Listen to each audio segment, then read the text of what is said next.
सावन के पवित्र महीने की आप सभी को बहुत सारी शुभकामनाएं। माँ पार्वती भगवान शिव आपके घर पर सदा सर्वदा वास करे और जीवन में सब दुख दूर करते हुए कल्याण करे, यही प्रार्थना करते हैं। आज इस वीडियो में बहुत महत्वपूर्ण जानकारी जो पूरे सावन भर और जीवन भर आपके काम आएगी, तो पूरे वीडियो में ध्यान से सुने और बने रहिए। कमेंट्स बॉक्स में आप मंत्रों का दान करते हुए हर हर महादेव या श्री शिवाय लिखना ना भूलें। जरूर से लिख दीजिएगा ताकि मैं भी पढ़ के बहुत अधिक कृतार्थ महसूस करूं और आपका भी कल्याण हो। कमेंट्स में लिखने के साथ साथ चैनल पर लाइक शेयर सब्सक्राइब करना आप सभी भूल जाते हैं, कृपया वह भी कर दीजिएगा। राधे राधे। आरंभ करते हैं।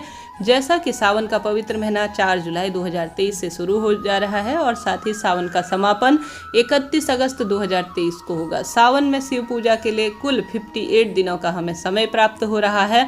19 वर्षों बाद 2 महीने का सावन हम सभी को मिल रहा है। सावन अधिक मास के कारण ऐसा हो रहा है। 18 जुलाई से 16 अगस्त तक अधिक मास रहेगा। सावन सोमवार इस वर्ष 2023 में 8 हमें प्राप्त होंगे। मंगला गौरी जो कि मंगलवार के दिन माँ गौरा को समर्पित है, 9 मंगला गौरी के व्रत किए जाएंगे।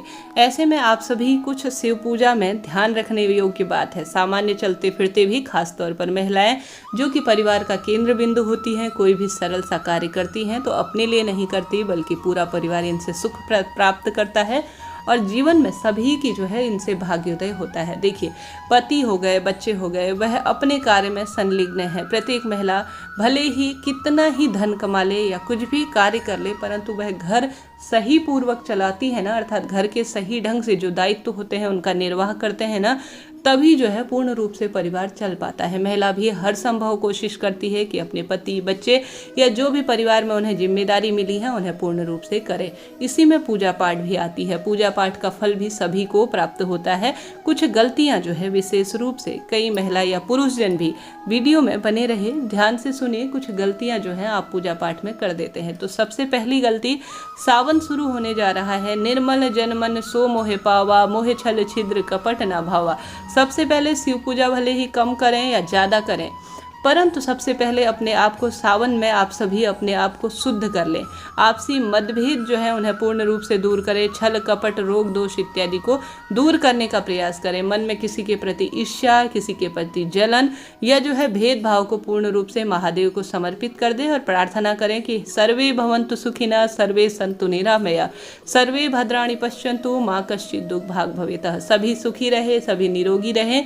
इस तरह से की गई पूजा, इस तरह से की गई प्रार्थना सभी का कल्याण करती हैं और उसमें सबसे पहला नंबर आपका आता है। तो सबसे पहले शिव पूजा में सबसे महत्वपूर्ण जानकारी, आप सभी शिव पूजा करने से पहले इस बात का ध्यान रखिए। अब महादेव की पूजा कर रहे हैं तो काले नीले वस्त्रों का चुनाव न करें। काले नीले रंग जो है नकारात्मकता को बढ़ावा देते हैं। रंगों का बहुत अधिक महत्व होता है। लाल, पीले या हरे रंग के वस्त्र, सफ़ेद रंग बहुत शुभ माने जाते हैं। क्रीम कलर हल्का सा हो और उनमें अल्ली कलर मिश्रित हो तो वह बहुत शुभ माने जाते हैं। तो इस चीज़ का ध्यान रखते हुए आप महादेव की पूजा के लिए तैयार हो जाए। साथ ही आप सभी आवश्यक रूप से महादेव की पूजा घर पर कर रहे हैं या शिव मंदिर में कर रहे हैं। घर पर भी कर रहे हैं तो अति श्रेष्ठ कहा जाएगा, क्योंकि महादेव का वासा तो कण कण में है।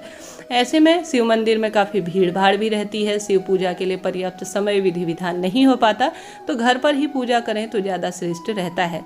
हालांकि शिव मंदिर में प्राण प्रतिष्ठित और कई सालों से मंत्रों की जो है शक्ति से भगवान अभिमंत्रित है, तो वहाँ भी पूजा करना सर्वश्रेष्ठ माना ही जाता है। ऐसी स्थिति में जहाँ भी करेंगे शुभ फलों की प्राप्ति आपको होनी ही है। तो इस बात का ध्यान रखते हुए महादेव का अगर आपके घर पर छोटा सा 1 आंगुल के बराबर शिवलिंग है तो अति श्रेष्ठ है। नहीं तो सावन के प्रत्येक दिन छोटा सा गमले की ही मिट्टी ले लीजिए, साफ सुथरी, कोई दिक्कत की बात नहीं है। देखिए, नियम तो कई सारे हैं। कोई भी पूजा पाठ हो, उसे पूजा के करने के लाख नियम बताए गए हैं, परंतु गृहस्थ जन जो है सरलतम तरीके से भूल चूक के लिए क्षमा प्रार्थी होते हुए जो है जैसा है तेरा तुझको अर्पण कहते हुए पूजा कर देते हैं, तो भी जो है वह पूजा स्वीकार्य होती ही है। तो इस बात का ध्यान रखते हुए रोज छोटा से 1 आंगुल के बराबर पार्थिव शिवलिंग का निर्माण कर ले और रोज जो है उसकी पूजा कर सांझ होने से पहले उसे विसर्जित करके, दूर नहीं जा सकते, घर के गमले में ही विसर्जित कर दीजिए। यह सबसे श्रेष्ठ माना जाता है। अब इस बात का ध्यान रखें कि बेलपत्री में पूजा पाठ की सामग्री एकत्रित कर रहे हैं तो सोमवार के दिन बेलपत्री नहीं तोड़ी जाती। पूर्णिमा, अमावस्या, संक्रांति के दिन, मासिक शिवरात्रि, प्रदोष के दिन, जिस दिन आपका व्रत हो और सांझ के समय कभी बेलपत्र ना तोड़ें, इस बात का ध्यान रखें, यह दोष उत्पन्न करने वाला माना जाता है। बेलपत्री तोड़ने के कुछ नियम बताए गए हैं तो उनका ध्यान रखें। जो मैंने इससे पहले तिथि आपको बताई है ना, उस तिथि में आप कभी बेलपत्र ना तोड़ें, यह दोष उत्पन्न करने वाला होता है। अब अगर आप सुहागिन हैं तो सबसे पहले मांग भरिए, तिलक लगाइए, पायल, बिछिया, हरी चूड़ियाँ श्रृंगार के रूप में धारण करें और बालों को बांध ले। और पुरुष जन भी अपनी शिखा बांधते हुए साफ स्वच्छ रंग के वस्त्रों का चुनाव करते हुए पूजा के लिए तैयार हो जाएं। पूजा करने के लिए सबसे पहले इस बात का ध्यान रखें, कई महिलाएं गीले बालों में ही महादेव की पूजा करती हैं। सर से पानी टपकते रहता है और यह पानी जो है शिवलिंग पर चढ़ता है। यह पूर्ण रूप से दोष उत्पन्न करता है। छोटी छोटी गलतियां जो हम नज़रअंदाज करते हैं, बाद में हम सोचते हैं कि गलती कहाँ पर हो रही है, तो इस चीज़ का आप सभी ध्यान रखते हुए अपनी पूजा आराधना को संपन्न करें। उसके बाद जो है आप सभी बिना आसन के कभी ना बैठे। जो एक टुकड़ा ही सही किसी भी कपड़े का या किसी भी चीज़ का आपको जो है पूजा के लिए, आसन के लिए चुनाव करना चाहिए। पूर्व दिशा या उत्तर दिशा सबसे शुभ मानी जाती है किसी भी पूजा करने के लिए, तो इस चीज़ का भी आप ध्यान रखें। पश्चिम दिशा या दक्षिण दिशा की ओर गलती से भी कभी ना बैठे। शिव मंदिर जाते हैं कई लोग, भीड़ भाड़ होती है तो करते क्या है कि दक्षिण दिशा की ओर ही बैठ जाते हैं। ऐसा ना करें जी, ध्यान रखें। छोटे छोटे से नियम है, कई लोग करते भी हैं इन नियमों का पालन। कई लोग जो है हमारी नौजवान पीढ़ी अज्ञानतावश इन चीज़ों को भूल जाती है, तो इस चीज़ का ध्यान रखते हुए कार्य करें। अब महादेव के शिवलिंग के ऊपर कभी भी कनेर के फूल, हल्दी, मेहंदी और साथ ही आप जो सिंदूर होता है वह गलती से भी ना चढ़ाएं, इस बात का ध्यान रखें। कई गलती महिला पुरुष कर देते हैं, तो इन चीज़ों का भी आप सभी ध्यान रखें।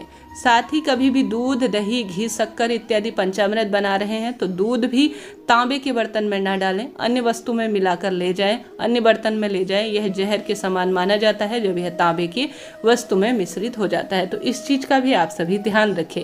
इसके साथ ही आप सभी जलाधारी से जल जरूर से, अर्थात जब पानी बहता हुआ आएगा ना, तो अंतिम छोर से उस पानी को एकत्र कर घर पर लेकर आएं। कभी भी शिवलिंग पर जहाँ से जल बहता है ना, शिवलिंग की हमेशा आधी परिक्रमा लगानी चाहिए, इस बात का ध्यान रखें। और शिवलिंग से जहाँ से पानी नीचे की ओर बहता है उस स्थान पर कभी भी गलती से लांघना नहीं चाहिए, यह दोष उत्पन्न करता है। तभी कहा गया है कि हमेशा जलाधारी की आधी ही, अर्थात शिवलिंग की आधी ही शिव मंदिर की पूजा परिक्रमा करनी चाहिए, तो इस बात का भी आप सभी ध्यान रखें। यह चीज़ें बहुत अधिक जीवन को प्रभावित करती हैं, जाने अनजाने हो जाती हैं, परंतु इनके बारे में सही जानकारी हो जाए तो बहुत शुभता के रूप में इन्हें देखा जाता है, तो इस चीज़ का आप सभी ध्यान रखें। अब दीपक लगा रहे हैं तो इसका भी ध्यान रखें कि कभी भी दीपक से दीपक प्रज्वलित ना करें। जो भी दीपक प्रयोग में ले रहे हैं, मिट्टी का दीपक कई बार काम में लिया जा सकता है, तो कोई दिक्कत की बात नहीं है। उसके अंदर पहले से बत्ती या तेल पड़ा हुआ ना हो, उसे साफ सुथरा कर लीजिए, हाथ से साफ कर लीजिए, धो लीजिए। शिव मंदिर जा रहे हैं पूर्ण रूप से किसी चीज़ से पोंछ लीजिए, उसके बाद ही उसमें दीप प्रज्वलित करें, इस बात का ध्यान रखें। अब जो भी तेल और घी कभी आपस में मिले ना, इस बात का भी ध्यान रखें। अलग से दीपक घी की बत्ती लगा रहे हैं तो वह अलग हो, तेल की बत्ती लगा रहे हैं तो वह अलग हो, इस बात का भी आप सभी ध्यान रखें।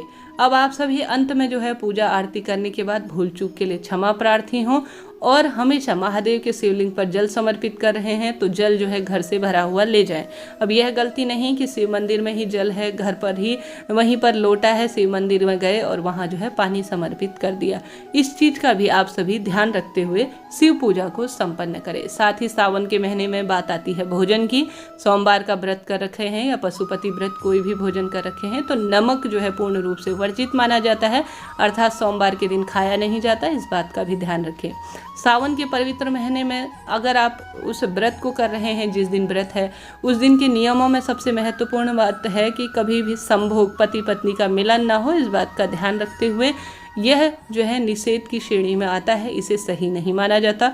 पूजा पाठ व्रत के जो कार्य हैं उसको यह खंडित करता है, इस बात का भी आप सभी ध्यान रखें। साथ ही भोजन में सावन के पवित्र महीने में कहा जाता है हरी पत्तेदार सब्जी, प्याज, लहसुन और साथ ही मीठ, मांस, शराब, बैगन इत्यादि का सेवन करना पूर्ण रूप से इस महीने दोषपूर्ण वर्जित माना गया है। रोग दोष उत्पन्न करने में यह सहायक होता है, ऐसा शास्त्रों में वर्णित है, तो इन कार्यों का आप सभी ध्यान रखते हुए यह कार्य करें। सावन के पवित्र महीने में हर तरफ से हरियाली है और साथ ही हर तरफ से आप सभी जानते होंगे पानी बरस रहा होता है। तो इन दिनों जितना संभव हो पेड़ पौधे वृक्ष लगाने चाहिए, तत्काल फल देने वाले होते हैं। वृक्ष गलती से भी किसी भी पत्ती की डाली ना टूटे जिस दिन आपका व्रत हो, इस बात का भी ध्यान रखें। शिव पूजा अपने आप में विशेष होती है। इन दिनों जो है प्रत्येक महिला को घर पर सिंदूर चूड़ी बिंदी ला रहे हैं तो अपनी इस्तेमाल की हुई चूड़ी बिंदी कभी किसी को ना दे। यह भी जो है दोष उत्पन्न करने में सहायक होता है। हमेशा इस महीने सुहाग की सामग्री नई लाकर दान करना, माता पार्वती को समर्पित करना सबसे शुभ माना जाता है। शिव पूजा के कुछ विशेष नियम होते हैं जिन्हें पालन अगर आप करते हैं तो निश्चित ही आपको लाभ होगा। महादेव के शिवलिंग के ऊपर कभी भी आप सभी तुलसी पत्र और शंख जो है समर्पित, इससे शंख से जल समर्पित ना करें, कभी भी तुलसी पत्र समर्पित ना करें, इस बात का ध्यान रखें। हालांकि कई नियम हैं, परंतु भूलवश कोई भी हो जाए तो अंत में क्षमा प्रार्थी हों और कहें कि हे माता पिता अर्थात हे महादेव, हे माँ पार्वती, आप मेरे माता पिता स्वरूप में हैं, अज्ञानतावश भूल हो गई है, क्षमा प्रार्थी हूँ। मन कर्म वचन से किसी का दिल दुखाया हो तो उसके लिए भी क्षमा प्रार्थी हूँ। इस तरह से कहते हुए अपनी पूजा आराधना संपन्न करें और संभव हो तो रोज थोड़ा थोड़ा कुछ ना कुछ दान करने का प्रयास करें, निश्चित ही आपको लाभ मिलेगा। कई वीडियो सावन से संबंधित चैनल पर आ गई हैं, उन्हें जरूर से